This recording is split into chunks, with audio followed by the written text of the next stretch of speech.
नमस्कार दोस्तों, स्वागत है आपका अपने प्लेटफॉर्म एनसीईआरटी बाय विक्रम पर। और जैसा कि आपको पता है, हम पढ़ रहे हैं कक्षा 10 का भूगोल विषय लाइन वाइज लाइन, और हमने एक अध्याय कंप्लीट कर लिया है। यदि आप ये कंप्लीट बुक पढ़ना चाहते हैं तो आप यूट्यूब पर सर्च कीजिए NCERT bye Vikram 10th class. तो आपके सामने चैनल आएगा और उस चैनल की प्लेलिस्ट वाले सेक्शन में जब आप जाएंगे तो आपको कंप्लीट बुक की प्लेलिस्ट मिल जाएगी, जहां आपको सारे वीडियोज क्रम वाइज वहां पर मिलेंगे। और आप प्लेलिस्ट से ही पढ़िए, क्योंकि जो भी वीडियो आपको समझ में नहीं आएगा, कि मैं आपसे हर बार कहता हूं कि अगर आपको कोई पार्ट इसका समझ में ना आए तो आप कमेंट कर दीजिए। हम उस पार्ट को दोबारा वीडियो बना के एक इजी लैंग्वेज में दोबारा से प्लेलिस्ट में ऐड कर देंगे। तो यदि आप प्लेलिस्ट से पढ़ेंगे तो आपको सारे अपडेटेड वीडियो मिलेंगे जो आपको अच्छी तरह से समझ में आ जाएंगे। तो आपसे ये रिक्वेस्ट है कि यदि आपको कोई भी पार्ट समझ में नहीं आता है तो आप वो कमेंट जरूर करें और ये बताएं कि आपको हमारा कंटेंट समझ में आ रहा है या फिर नहीं आ रहा, ताकि हम आने वाले वीडियो में उसके जरिए सुधार कर सके। तो चलिए, ज्यादा समय मैं आपका वेस्ट नहीं करूंगा और हमारा आज का अध्याय है वन एवं वन्य जीव संसाधन। इसकी हम शुरुआत करते हैं। तो चलिए, सबसे पहले आपको बताया गया है कि इस ग्रह पर हम सूक्ष्म जीवाणु, बैक्टीरिया, जोंक से लेकर वटवृक्ष, हाथी और ब्लू व्हेल तक करोड़ों दूसरे जीवधारियों के साथ रहते हैं। तो इसमें पहली लाइन में बताया गया है कि इस ग्रह पर बहुत सारे जीव जंतु रहते हैं, छोटे से लेके बड़े से बड़े तक। कि मानव अकेला नहीं रहता, मानव के साथ मतलब हमारे साथ और भी बहुत प्रकार के जीव जंतु रहते हैं। उसके बाद कहा, यह पूरा आवासीय स्थल जिस पर हम रहते हैं अत्यधिक जैव विविधताओं से भरा हुआ है। तो यहाँ पे ये जो ज्योग्राफी जब आप पढ़ते हैं, भूगोल पढ़ते हैं, तो ये जो शब्द है जैव विविधता, ये बार बार यूज होता है। और आपको ये इसका मतलब समझना, आपके क्वेश्चन भी आएगा कि जैव विविधता से आप क्या समझते हैं। हमारे चारों तरफ जो विभिन्न प्रकार के जीव जंतु हैं और पेड़ पौधे हैं, उन्हीं को क्या बोलते हैं? जैव विविधता बोलते हैं। या फिर आप बोल सकते हैं कि हमारे चारों तरफ अलग अलग प्रकार के जीव जंतु रहते हैं और पेड़ पौधे हैं अलग अलग प्रकार के, इसी को हम जैव विविधता कहते हैं। जीव मतलब जीवित प्राणी, जीवित चीजों में विविधता।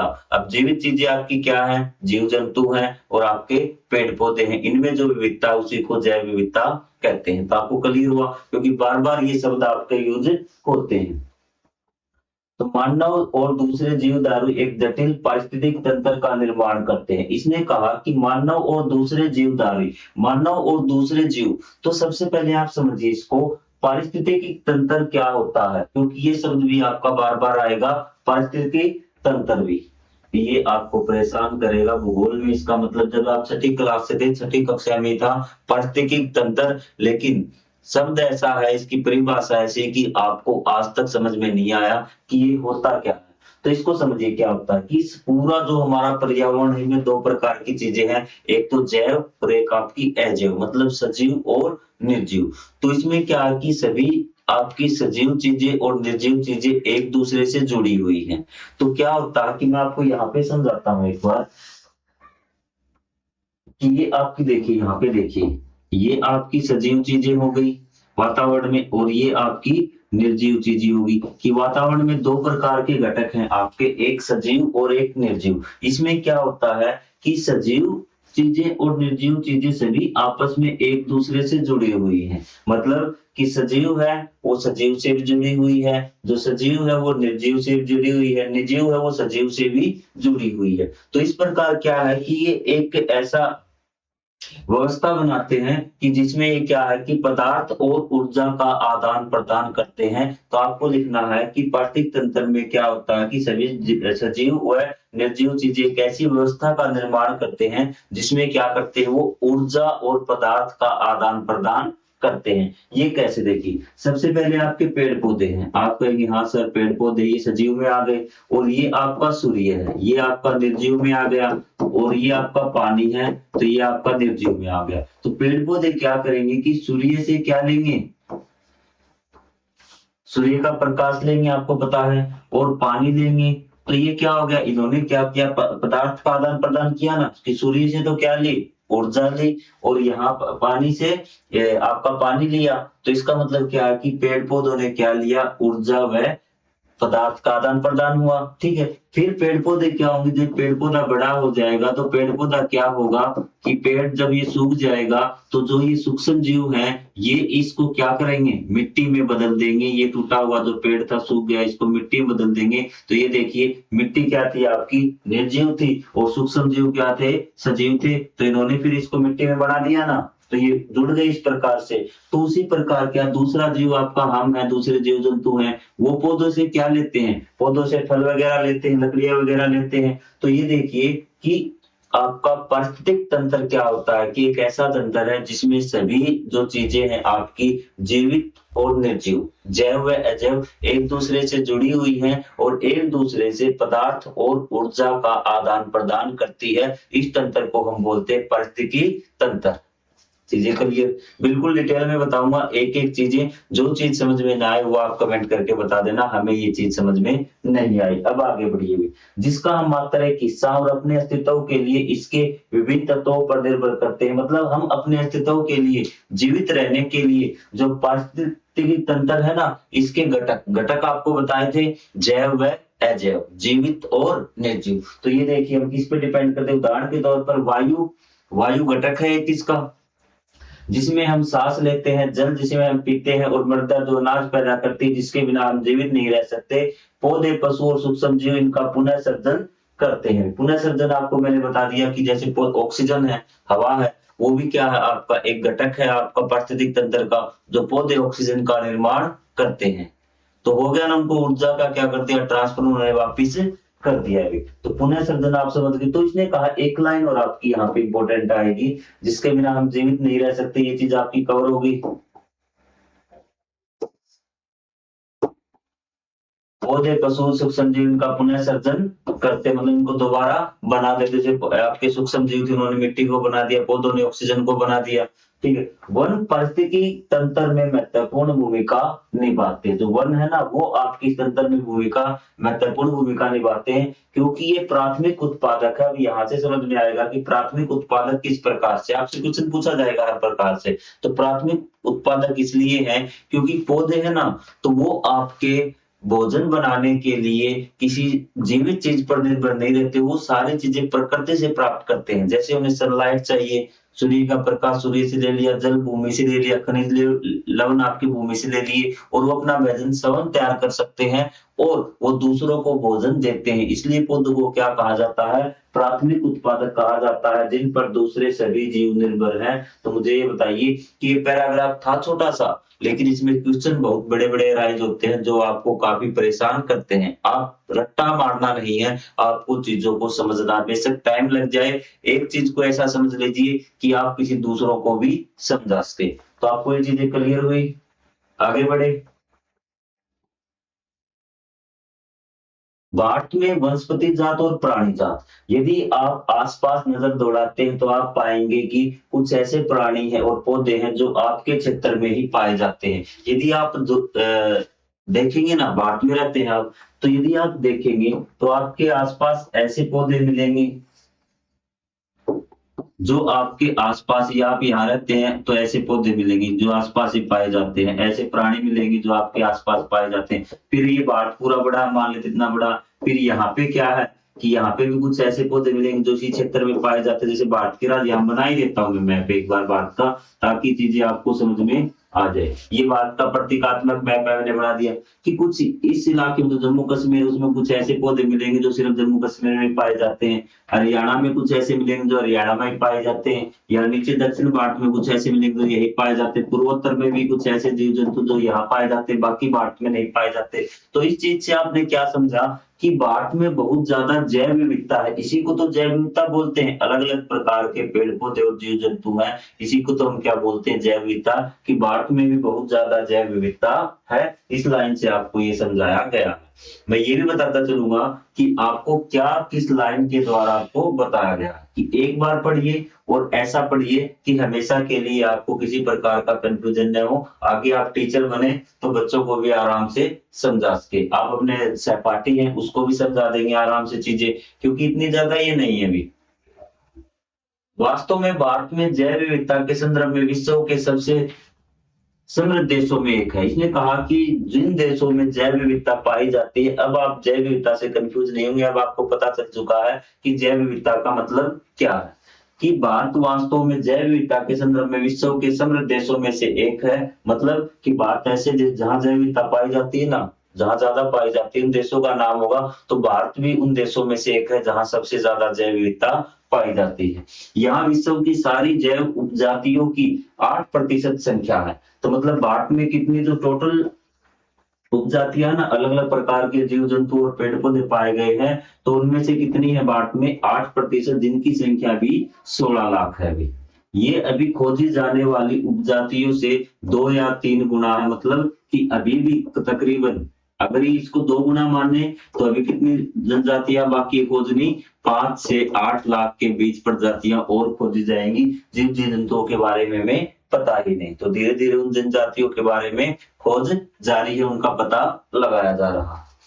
आप पहले ही भारत में पाए जाने वाले वनों और वन्य जीव संसाधनों के क्षेत्रफल और किस्मों के बारे में पढ़ चुके हैं। कि आप पहले वाले क्लासों में पढ़ चुके हैं कि भारत में किस प्रकार के वन पाए जाते हैं और वन्य जीव संसाधन पाए जाते, उनका क्षेत्रफल कितना है और किस किस कितने प्रकार के वन पाए जाते हैं, ये चीजें हम पढ़ चुके हैं। कक्षा 9th में हमने पढ़ लिया होगा, 7th में हमने पढ़ लिया होगा। ठीक है, आपने सोचा होगा कि इन संसाधनों का आपके जीवन में क्या महत्व है। तो कभी आपने सोचा कि जो संसाधन है ना, वन है, वन्य जीव है, कि वन्य जीवों से हम जैसे अलग अलग चीजें प्राप्त करते हैं। ठीक है, चमड़ा प्राप्त होता है, मछलियां हैं, आपका मांस के संसाधन ही तो है आपका। जो भैंस वगैरह है, तो अन्य जीव जंतुओं किसी के हम सींग काम में लेते हैं। ठीक है, वनों से हम लकड़ियां मिलती हैं, हमें जो आपका इमारती लकड़ी मिलती है और औषधि मिलती है, तो इसलिए इनको संसाधन बोला गया है। तो क्या आपने सोचा है कि इनका क्या महत्व है।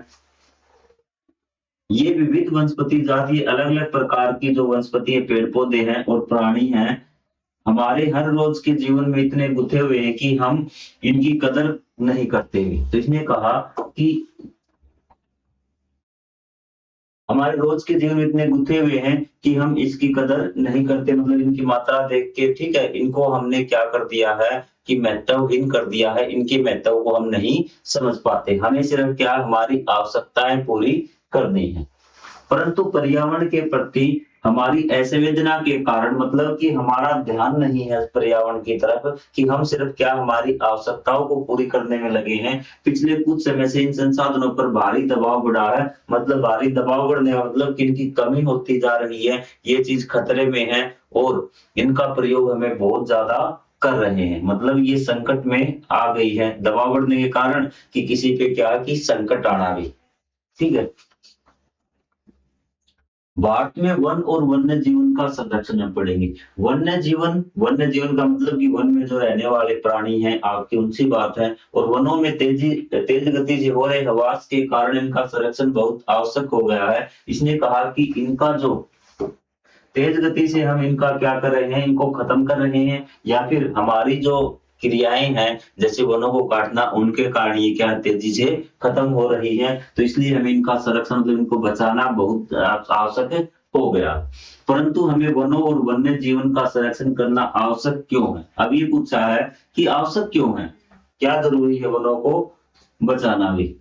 संरक्षण से पारिस्थितिकी विविधता बनी रहती है। इसने कहा कि यदि हम संरक्षण करेंगे ना, तो अलग अलग प्रकार के जीव जंतु हैं, पारिस्थितिकी विविधता आप समझिए, अलग अलग प्रकार के जो जीव जंतु है ये हमारे बचे रहते हैं, तथा हमारे जीवन में साध्य संसाधन जल, वायु और मृदा बने रहते हैं। किसने कहा कि यदि जल, वायु और मृदा भी बचे रहेंगे, अगर ये चीजें बची रहेंगी, आप कहेंगे सर इनसे क्या मतलब है, कि यदि हमने सारे पेड़ काट दिए तो क्या वायु और बनेगी। वायु में ऑक्सीजन की मात्रा बहुत ज्यादा कम हो जाएगी, और हम क्या है कि अगर वायु में ऑक्सीजन नहीं रहेगी तो ऑक्सीजन के सहारे ही तो हम श्वास लेते हैं, वही तो हमारे शरीर में जो ब्लड है उसका पोषक तत्वों का ट्रांसफर करती है, यदि आपने बायोलॉजी पढ़ी होगी तो। ठीक है, हम उसमें नहीं जाएंगे, लेकिन हमें समझना है कि यदि ये चीजें बची रहेंगी तो जल, वायु और मृदा भी बची रहेगी।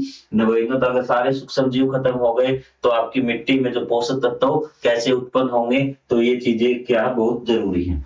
यह विभिन्न जातियों में बेहतर जनन के लिए वनस्पति और पशुओं में जीन्स विविधता को भी संरक्षित करती है। ये क्या करती है, विभिन्न जातियों में बेहतर जनन के लिए वनस्पति भी। ठीक है, तो जो आपके पेड़ पौधे हैं वो आपके फल फूलेंगे, मतलब बढ़िया तैयार होंगे, और पशुओं में जो जो पशुओं की आने वाली नस्लें हैं ना, तो आप देखिए कि धीरे-धीरे नस्लों का भी सुधार हो रहा है। तो इस प्रकार से क्या है कि बेहतर जो आपके पशुओं में भी विविधता आएगी भी। उदाहरण के तौर पर हम कृषि में भी पारंपरिक फसलों पर निर्भर हैं। जो हमारी जो पुरानी फसलें हैं ना, पारंपरिक मतलब फसलें, वो जो लंबे तौर पर उगाई जा रही हैं, भी लंबे समय से उगाते हैं, हमारे उसको पारंपरिक फसलें बोलते हैं, जैसे गेहूं है, आपका चावल है, उस पर निर्भर है। जलीय जैव विविधता मोटे तौर पर मछली पालन बनाए रखने पर निर्भर है, कि जो आपका हम जल में, अगर हम जलीय की बात करें तो उसमें क्या कि मछली पालन हम करते हैं।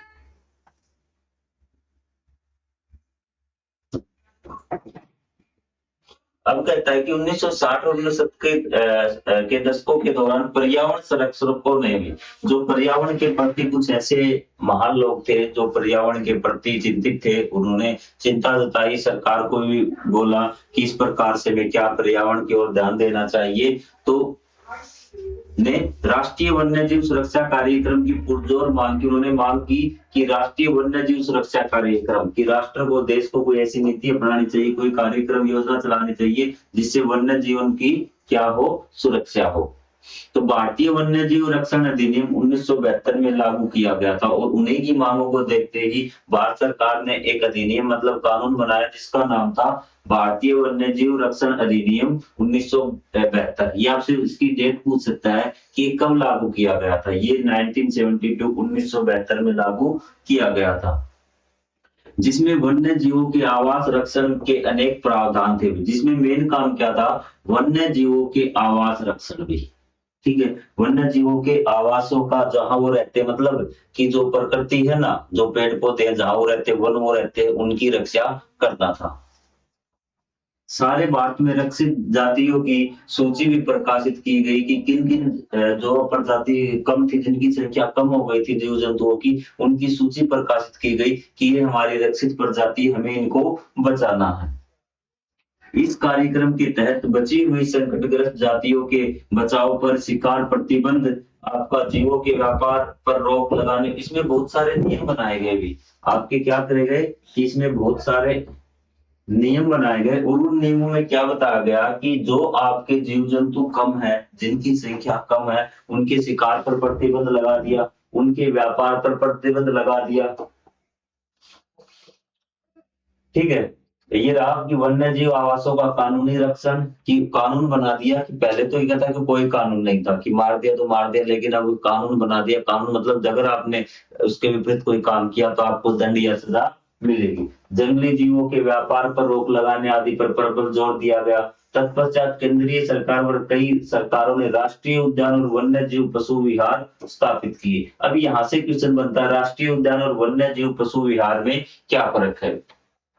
ठीक है, तो जो आपका राष्ट्रीय उद्यान है ना, तो उसका मतलब है कि हमें उन वन्य जीव, जो वन्य जीव है ना, उनकी तो रक्षा करनी ही करनी है। साथ साथ उन वन्य जीवों के साथ वो पूरा आवास है ना, उसमें जो वनस्पति है, पेड़ पौधे हैं, उस पूरे स्थान की हमें रक्षा करनी है। तो इस क्षेत्र में पूरी तरह प्रतिबंध होता है कि कोई आदमी आपका घूम वगैरह नहीं सकता। ठीक है, तो यहाँ पे किसी का लकड़ी काटना मना होता, पशुओं को चराना, मतलब कि मानव का कुछ भी हस्तक्षेप इसमें नहीं होता। सारी चीजें प्राकृतिक रूप से छोड़ दी जाए। सभी पेड़ पौधों के साथ साथ वहां वन्य जीवों की तो रक्षा करनी करनी, साथ साथ वहां पे जो पेड़ पौधे प्रकृति है उसकी भी हमें रक्षा करनी है। और वन्य जीव में थोड़े से इससे अलग होता है, ये स्पेशल कुछ जीवों के लिए बनाया जाता है कि इसमें ये जीव रहेंगे, उसमें थोड़ा सा हम लकड़ियां काट सकते हैं, उसमें हम घूम सकते हैं, पर्यटक जा सकते हैं, तो इसमें थोड़ा सा पशुओं को चराया जा सकता है। थोड़ा सा ये अंतर आपका वन्य जीव पशु विहार में होता है। ये खास तौर पर स्पेशल वन्य जीवों की रक्षा के लिए होता है। इसमें पर जो आपकी वनस्पति है उसकी ओर थोड़ा कम ध्यान होता है। तो दोनों में ये अंतर, जिनके बारे में आप पहले पढ़ चुके हैं, तो जो जिन बच्चे पहले पढ़ चुके उनको तो सब पता है, लेकिन फिर भी मैं ये मान के चल रहा हूँ कि आपने आज तक नहीं पढ़ा कुछ भी। आप पढ़ें, बिल्कुल स्टार्टिंग से, बिल्कुल जीरो लेवल से लेके चल रहा हूँ, इसलिए मैं आपको शब्दों की मतलब भी बता के चल रहा था, इसलिए टाइम लग रहा, वरना मैं 20 मिनट में ये लेक्चर ही आपका समाप्त कर देता अध्याय। लेकिन आपको बिल्कुल बारीकी से हर चीज पढ़ानी है, ताकि एग्जाम में कहीं से भी क्वेश्चन पूछ ले तो आपसे किसी प्रकार का कोई डाउट आपका न रहे। केंद्रीय सरकार ने कई परियोजनाओं की भी घोषणा की, जिनका उद्देश्य गंभीर खतरे में पड़े कुछ विशेष वन्य प्राणियों का रक्षण प्रदान करना था।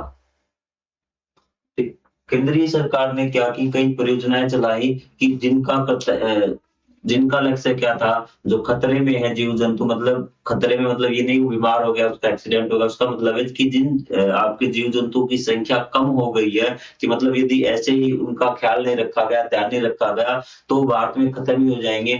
तो उन प्राणियों के लिए विशेष योजनाएं चलाई गई।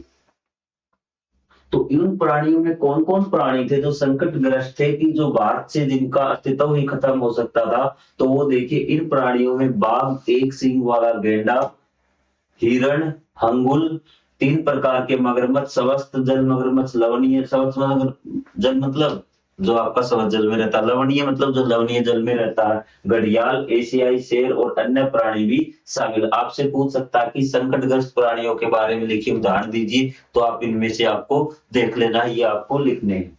इसके अतिरिक्त मतलब इसके अलावा भी आपको मैं यहाँ पे बता देता हूँ कि कुछ ऐसे हैं आपके जो क्या है, संकट में है, जिनकी संख्या काफी ज्यादा कम हो गई थी। तो चीजें आपको समझ में तो आ रही होंगी। कोई डाउट हो तो आप कमेंट करके पूछ सकते हैं कि सर हमें ये लाइन समझ में नहीं आई, इस शब्द का अक्सर मीनिंग हमें समझ में नहीं आया, ताकि आपकी सारी चीजें एक बार, हाँ लेक्चर लंबा हो रहा है लेकिन आपको चीजें सारी समझ में आनी चाहिए। इसके अतिरिक्त कुछ समय पहले भारतीय हाथी, काला हिरण, चिंकारा, भारतीय गोडाउन और हिम तेंदुआ आदि के शिकार और व्यापार पर संपूर्ण और आंशिक प्रतिबंध लगाकर कानूनी रक्षण दिए। इनके अलावा जो हमने पढ़े थे ना, उनके अलावा जो आपका भारतीय हाथी है, काला हिरण है, चिंकारा है, भारतीय गोडाउन है, जिसको कई बार बस्टर्ड भी लिख दिया जाता है, सीधा ही इंग्लिश का जैसे ऐसे बस्टर्ड इसको लिख दिया जाता है, इसमें कंफ्यूज आपको नहीं होना, ये भारतीय ही है, जिसको भारतीय गोडाउन है। हिम तेंदुआ आदि के शिकार और व्यापार पर संपूर्ण अथवा आंशिक प्रतिबंध लगाकर कानूनी रक्षण दिया गया। तो ये भी आपके संकटग्रस्त प्राणियों की सूची में आते हैं। तो उसके बाद एक थी, ये जानवर संकटग्रस्त है, तो आप सोचते हैं सर किस प्रकार की परियोजना चलाई गई? तो ये देखिए, आपकी बाघ परियोजना चलाई गई भैया।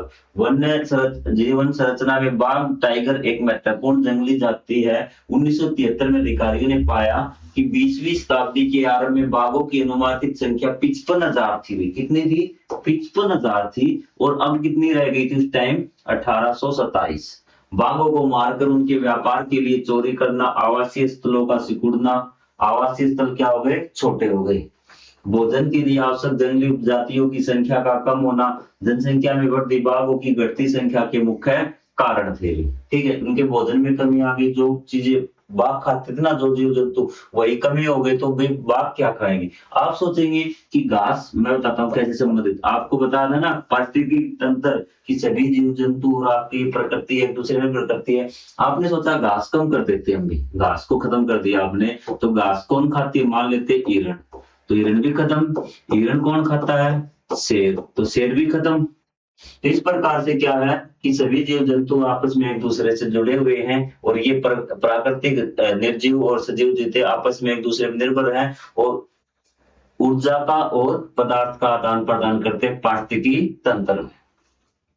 बाघों की खाल का व्यापार और उनकी हड्डियों का एशियाई देशों में परंपरागत औषधियों के प्रयोग के कारण यह जाति विलुप्त होने की कगार पर पहुंच गई थी। लोग उनको मारने लगे, औषधियां बनाने लगे और उससे अन्य सामान बनाने लगे। तो इससे क्या है कि ये प्रजाति सिर्फ 1827 रह गए थे। और आप सोचिए, यदि 1827 को और मार देते तो भारत में बाघों की संख्या समाप्त ही हो जाती थी।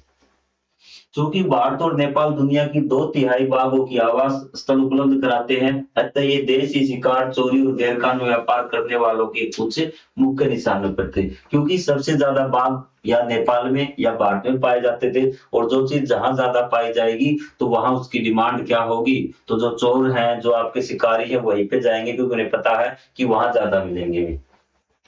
तो वहां पे एक टाइगर, एक परियोजना स्टार्ट की गई जिसका नाम था प्रोजेक्ट टाइगर। विश्व की बेहतरीन वन्यजीव परियोजनाओं में से एक है, और इसकी शुरुआत 1973 में हुई। तारीख आप याद रखना कि प्रोजेक्ट टाइगर है, उसकी शुरुआत कब हुई? 1973 में। बाघ संरक्षण मात्र एक संकटग्रस्त जाति को बचाने का प्रयास ने कहा कि इसमें सिर्फ बाघ को नहीं बचा रहे हैं, ये अकेले बाघ को नहीं बचा रहे कि हमने बाघ के लिए, देखिए मैं आपको यहाँ से पहले आप इसको पढ़िए कि ये क्या बताया गया है अभी। इसका उद्देश्य बहुत बड़े आकार के जैव जाति को भी बचाना। इसने कहा कि ये देखिए ये क्षेत्र हमने बाघ के लिए कर दिया कि इसमें बाघ रहेगा, न कोई आदमी जाएगा न कोई जाएगा, तो इसमें देखिए सिर्फ अकेला बाघ नहीं बचेगा, और भी जो प्रजाति है चाहे वो पेड़ पौधों की हो चाहे वन्य जीवों की हो, वो भी तो सुरक्षित हो जाएगी। तो वही ये बता रहा है कि इसका उद्देश्य बहुत बड़े आकार के जैव जाति को बचाना। उत्तराखंड में कार्बेट राष्ट्रीय उद्यान, पश्चिम बंगाल में सुंदरबन राष्ट्रीय उद्यान, मध्य प्रदेश में बांधवगढ़ राष्ट्रीय उद्यान, राजस्थान में सरिस्का राष्ट्रीय वन्य जीव पशु विहार, असम में मानस बाघ रिजर्व और केरल में पेरियार बाघ रिजर्व भारत में बाघ संरक्षण परियोजनाओं के उदाहरण की उन्होंने ये जो स्थान थे ना, ये बाघों के लिए रिजर्व घोषित कर दिए कि यहाँ पे कोई भी नहीं जाएगा, ठीक है, कि न वहां पे कोई बाघों का शिकार करेगा ना वहां से कोई लकड़ी काटेगा। तो ये देखिए आपको ये याद भी रखने हैं कि उत्तराखंड में कार्बेट राष्ट्रीय उद्यान है, पश्चिम बंगाल में सुंदरबन है, मध्य प्रदेश में बांधवगढ़। आपसे 1 नंबर में क्वेश्चन पूछा जाता है कि राष्ट्रीय उद्यान कहाँ पर है और किस परियोजना से संबंधित है, ये आपके बाघ परियोजना से संबंधित है, ऐसे करके भी आपसे क्वेश्चन पूछा जा सकता है।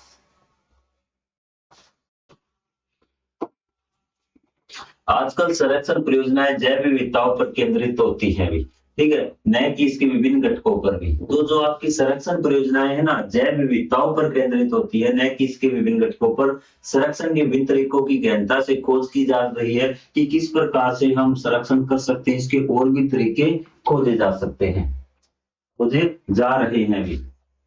संरक्षण नियोजन में कीटों को भी महत्व मिल रहा है। ये नहीं कि हम सिर्फ बड़े बड़े जीवों को बचाने की कोशिश कर रहे हैं, कीटों को भी हम महत्व दे रहे हैं अभी। वन्य जीव अधिनियम 1980 और 1986 के तहत सैकड़ों तितलियों, पतंगों, भृंगों और एक ड्रैगन फ्लाई को भी संरक्षित जातियों में शामिल किया गया। इसने कहा कि अधिनियम 1980, वन्य जीव अधिनियम 1980 आया था, फिर आपका 1986 आया था, लेकिन आपको पहला याद रखना, पहला कद आया था 1972 1972 में आया था। उसके बाद 1980 1986 के तहत आपको क्या किया गया कि जो छोटे छोटे कीट थे ना, तो उनको भी इसमें जगह दी गई थी। 1991 में पौधों को भी 6 जातियां पहली बार सूची में शामिल की गई थी कि हमें पौधों की जो प्रजातियां है ना, पौधे जैसे आपके पेड़ होते हैं नीम की, इस प्रकार के जो पौधे संकटग्रस्त थे जिनकी संख्या हम काट काट के रन कम करती थी, तो 6 प्रकार के पौधों को भी सूची में शामिल किया गया था कि हमें उनको बचाना है। तो ये चीजें आपको क्लियर हो रही हैं? कोई डाउट हो तो आप वन और वन्य जीव संसाधनों के प्रकार और वितरण भी, तो हमने वन के बारे में पढ़ना है और वन्य जीव संसाधनों के प्रकार के और उनके वितरण के बारे में कि वो कहाँ कहाँ फैले हुए हैं, किस प्रकार से उनका वितरण है। यदि हम वन और वन्य जीव संसाधनों को संरक्षित करना चाहें तो उनका प्रबंधन, नियंत्रण और विनियमन अपेक्षाकृत कठिन है। और भारत में अधिकतर वन और वन्य जीवन या तो प्रत्यक्ष रूप से सरकार के अधिकार में है या फिर वन विभाग या अन्य। उसने कहा कि यदि हमें उनका प्रबंधन करना है, उनको बचाना है, तो काफी मुश्किल है क्योंकि बहुत ज्यादा कॉम्प्लेक्स थिंग है, ये जटिल चीजें बहुत बड़े क्षेत्र में फैले हुए हैं और ये तो या तो सरकार के अधिकार क्षेत्र में, मतलब सरकार के नियंत्रण में है, या फिर वन विभाग अलग से उनका विभाग बना दिया कि ये जो एरिया होगा ना, तो ये वन विभाग के अंडर होगा। सरकार के अंडर में कुछ अन्य स्थान है, अन्य विभागों के जरिए सरकार के प्रबंधन में है भी। तो मतलब या तो वो डायरेक्ट सरकार के अंडर है, ठीक है, या फिर सरकार ने विभाग बना दिया कि आप देखो यहाँ से आपको समझ में आएगा कि ये आपके वन हो गए, सरकार ने ये अपने अंडर ले लिए कि ये वन सीधे सरकार के हाथ में है कि इनका रख रखाव सीधा सरकार देखेगी, और एक विभाग बना दिया आपका वन विभाग कि ये जो वन है ना, ये जो क्षेत्र वन, ये जो वन है, इनको वन विभाग देखेगा, सरकार का ही विभाग है वो। ये मत सोचना कि सरकार के अंडर नहीं है, सरकार का ही विभाग है, वो उन वनों को देखता। इनमें निम्न भागों में बांटा गया और निम्न प्रकार से इनको बांटा गया है, ये चीज आप देखिए। सबसे पहले है आरक्षित वन भी। क्या है आरक्षित वन? देश में आधे से अधिक वन क्षेत्र आरक्षित वन घोषित किए गए हैं। जहां तक वन एवं वन्य प्राणी संरक्षण की बात है, आरक्षित वनों को सर्वाधिक मूल्यवान माना जाता है। आरक्षित वन आपको बताती है जो राष्ट्रीय उद्यान भी आते हैं वो आरक्षित वनों में आ गए। तो यहाँ पे क्या लकड़ी काटना किसी भी प्रकार का मानवीय हस्तक्षेप नहीं है, वे बिल्कुल आरक्षित है। और उसके बाद है रक्षित वन। वन विभाग के अनुसार देश के कुल वन क्षेत्र का 1/3 हिस्सा रक्षित है भी। क्या है? 1/3 हिस्सा क्या रक्षित है। इन वनों को और अधिक नष्ट होने से बचाने के लिए इनकी सुरक्षा की जाती है, मतलब इन वनों को हमें और अधिक नष्ट होने से बचाना है। इनको क्या मतलब ये नष्ट हो रहे हैं, लेकिन अब हमें क्या करना है, इनको अभी हमें फिलहाल बचाना है। ये तो पूरी तरह आरक्षित ही हो गए, इनमें तो अब किसी प्रकार का मानवीय हस्तक्षेप होगा ही नहीं, और ये सबसे अधिक सर्वाधिक मूल्यवान माना जाता है ये। ठीक है, क्योंकि यहाँ पे बहुत प्रकार के जीव जंतु पाए जाते हैं और पेड़ पौधे पाए जाते हैं, और आपके रक्षित वन वो वन है जिनके तहत इनको और अधिक नष्ट होने से बचाना है। ये तो आरक्षित हो गए, इनमें आपको आप दो देखिए दोनों एक ही प्रकार की आपको लगेगा, कंफ्यूजन होगा कि आरक्षित वन क्या होते हैं और आपके रक्षित वन क्या होते हैं। तो रक्षित वनों में आपका हो गया कि रक्षित वनों को तो हमें क्या करना है कि और अधिक नष्ट होने से बचाना है इनको। एवर्गीकृत वन सभी प्रकार के वन, अन्य सभी प्रकार के वन, आरक्षित को छोड़ दीजिए, रक्षित को छोड़ दीजिए, जो बाकी वन बच गए वे आरक्षित प्रकार के वन, अन्य प्रकार के सभी वन और बंजर भूमि जो सरकार, व्यक्तियों और समुदाय के स्वामित्व में होते हैं, एवर्गीकृत वन कहे जाते हैं। ठीक है, तो ये क्या होते हैं, सरकार के भी अंडर होते हैं। आपने आरक्षित को निकाल दिया, जो पूरी तरह आरक्षित कर दिए गए, तो उनमें किसी प्रकार का क्रियाकलाप होगा ही नहीं, जो मानवीय क्रियाएं हैं वो। ठीक है, और उसके बाद है आपके रक्षित वन, वो वन जो क्या है आपका 1/3 क्षेत्र में आते हैं कुल वन के, और जो क्या है जिन वनों को हमें और अधिक नष्ट होने से बचाना है। आपको आगे बात समझे, और फिर आपका अवर्गीकृत वन वे वन होते हैं, आरक्षित वन और रक्षित वन को निकाल दीजिए टोटल वन में से, जो बाकी बचेगा, जो कुछ क्या सरकार के अंडर है, कुछ व्यक्तियों के अधीन है और कुछ समुदाय के अधीन होते, जैसे गांव के अधीन हो गए कि ठीक है, कोई समाज के अधीन हो गए, तो इसको हम बोलते हैं अवर्गीकृत वन कहे जाते हैं। और अब हम बात करेंगे, इनको थोड़ा सा डिटेल में पढ़ेंगे, और जो हमारी समय सीमा है 30 मिनट की, वो हमें क्योंकि ज्यादा बड़ा लेक्चर आपको समझ में नहीं आएगा, और मैं आशा करता हूँ कि आपको ये चीजें समझ में आ गई होंगी। कोई डाउट है तो आप बेखौफ होकर कमेंट कीजिए, कोशिश होगी कि आपके डाउट को कमेंट के माध्यम से सोल्व करवा दिया जाए। तो मिलेंगे अगले अध्याय में, तब तक के लिए जय हिंद, जय Bharat, thank you very much.